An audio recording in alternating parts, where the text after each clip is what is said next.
Welcome into Celtics Today by Chat Sports. I am your host, Nic Rohloff, and on today's show, we have two topics for you. And one is Jaylen Brown's extension talks with the Boston Celtics being put on hold. It is. We'll break that down for you. And in the later half of today's show, are the Celtics going to trade for Pascal Siakam? It's a little outlandish, but we'll break down if the C's could do that in the later half of today's video.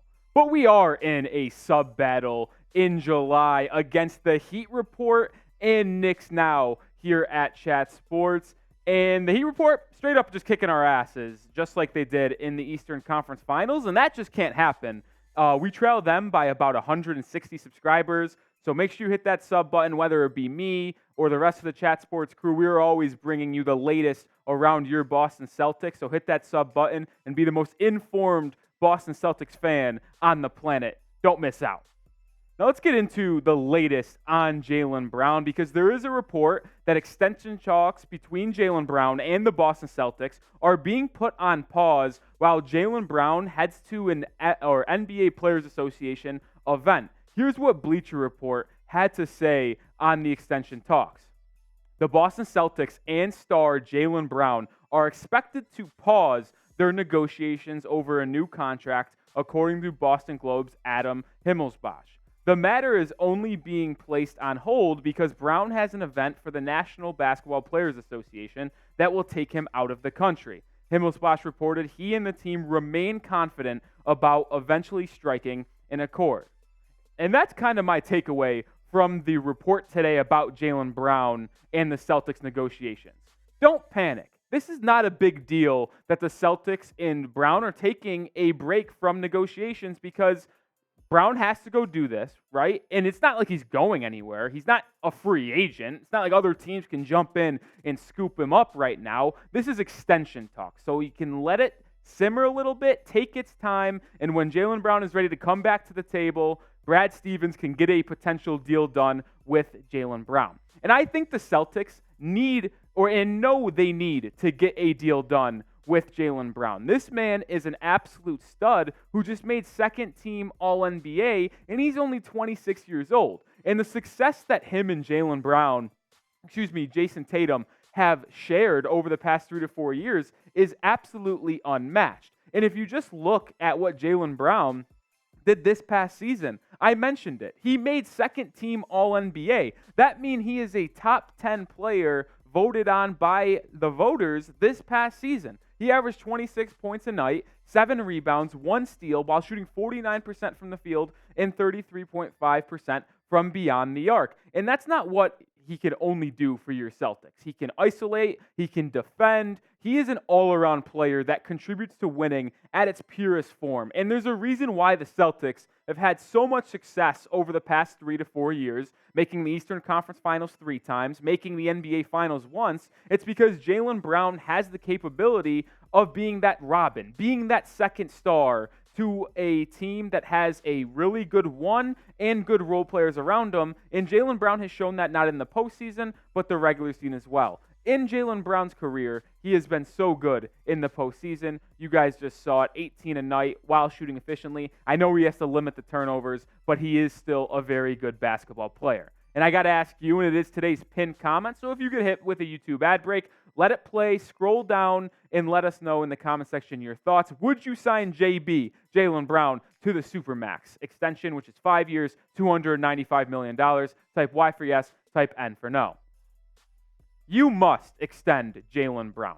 There is too much money that is getting increased in the NBA. The salary cap, the CBA, is only going up year after year, so this money isn't even that big of a deal to me when it comes to the Celtics. I know 5 years, $295 million sounds like a lot, but hey, it's not your money, so why do you care if the Boston Celtics organization is paying it, right? And when Jaylen Brown is improving every single year, 4 years ago, he was averaging 20 points per game. That's the year they made the Eastern Conference Finals in the bubble. And then 24, 23. And then this year, obviously, it all coming to the climax of his career thus far, where he has 26.6 points per game as an average, and he made second team All-NBA. Now, the one thing that does concern me a little bit is his efficiency from the three-point line going down over the past 4 seasons, starting with 38 and then going to 40 and then 35 and 33 over the past 2 seasons. That is concerning. There is no doubt about it. Also, the turnovers. He doesn't really have a left hand, and it has been noted across the association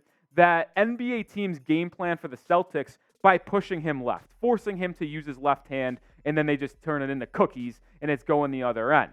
But the reason why I think that Jaylen Brown has to be extended at 5 years, $295, the Supermax, what he is eligible for, is because of these two guys right here. Tyrese Halliburton and LaMelo Ball both got 5-year, $260 million rookie extensions from their respective teams this NBA offseason. And if Jaylen Brown is getting only $35 million per year, Brown is the more proven player. He's the better player. He's actually had success in the postseason. And you're getting that type of player, only $30 million more than these two guys. You have to sign Jaylen Brown to that Supermax extension. I think Brad Stevens knows that, and I think it will get done over the next 2 weeks. Next on the Celtics today, are the Celtics going to trade for Pascal Siakam? It's a little outlandish, but we'll break it down in what Celtics Wire had to say about a potential Siakam to Boston trade. But first, there is an absolute steal of a deal for you guys in the comment section and description of today's video. You can get amazing Boston Celtics gear, t-shirt and shorts combo, 40% off at chatsports.com/Celtics combo. It's a fantastic deal. Like I mentioned, I'll have it in the comment section and descriptions of today's video. You're losing money by not grabbing this combo. Have the swagger and get that Celtics combo. Next, are the Celtics trading for Pascal Siakam? Celtics Wire proposed the idea that the C's trade for the Raptors forward, someone who the Raptors have had internal discussions about if they should move on from him. Obviously, a very talented player, an accomplished player. Could he be on the move to join the Boston Celtics? Hear what the Celtics Wire had to say on a potential trade for Pascal Siakam. Could the Boston Celtics get involved in a 3-team trade for Siakam? With the veteran Toronto Raptors big man is likely to be on the more given his expiring contract and poor fit with the ball club's current lurch towards a rebuild, or at least retool around the team's youth movement. The fit for a 1-to-1 deal with Boston may not make sense, but with the Raptors having previously been interested in the NBA's 2023 Sixth Man of the Year, Malcolm Brogdon, there's a decent shot that the Celtics might be able to find a way to fortify their depth via such a potential deal. I'll say this about what Celtics Wire had to say. They're absolutely right about this deal not making a lot of sense. When you look at what the Boston Celtics have on their current roster, would it make sense to bring in Pascal Siakam? Absolutely not. You have Brogdon, you have Derek White in the backcourt, alongside Tatum and Brown on the wings, and Kristaps Porzingis, who they just traded for in this offseason, manning that inside force with Pritchard, Hauser, Brissett, Jordan Walsh, Banton, Al Horford, and Robert Williams. Why would you trade for another forward that plays in that 4 to 5 spot? Sure, maybe you could move JB to the 2 and Jayson Tatum to the 3 and have an ultra big lineup of Brown, Tatum, Porzingis, and Siakam with one of, if you're assuming you're trading Malcolm Brogdon, I guess Derek White would run the point, but I don't really think they fit. And to me, it is just a lot of the same personalities. And once the Celtics traded for Kristaps Porzingis, it really, to me, shut down any potential Siakam to Boston rumors. But that is not taking anything away from what Pascal Siakam is as a player. That he is a really good player in the NBA. He is as consistent as it gets. He plays 56, 60-plus games a season, averaging 20 a night, efficient scoring at 45% to 49%. But one thing about him that is actually underrated is his playmaking skills, and that is something that has improved year in and year out. 3.5 to where it is now, where he's averaging 5 and 8.8, 6 assists a game. That's actually unbelievable improvement. And he's been known to be able to perform on the biggest stage. In 2019, when the Raptors won the NBA Finals, Pascal Siakam was the second best player in that series for the Raptors, just behind Kawhi Leonard. He averaged 20 points a night in that series, 7.5 assists, 3.7 rebounds, while shooting 50% from the field.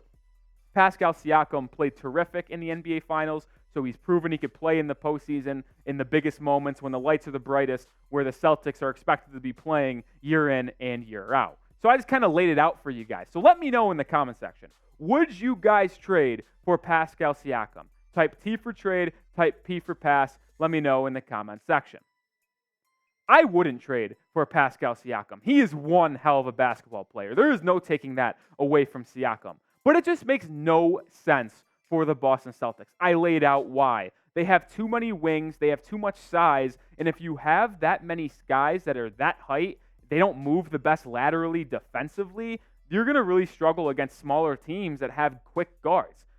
The team that comes to mind in the West is like the Sacramento Kings. Like, I know it's a Western-Eastern Conference Finals matchup, but how would they defend the Kings where they're heavy on the perimeter? They would be able to blow right by them. The one need for the Boston Celtics is point guard. They need a distributor to help take the load off of Jayson Tatum and Jaylen Brown handling the basketball. That's the Boston Celtics' biggest need. So if they're going to move off Malcolm Brogdon, they should do it for a point guard or a ball handler, not someone like Pascal Siakam, even though Siakam is one hell of a basketball player. That's going to do it for today's show. Thanks for tuning in and staying throughout the entire video. If you like the NBA or just like the Boston Celtics, lock us in here at Celtics Today because we're going to bring you everything that you need and want for your Boston Celtics.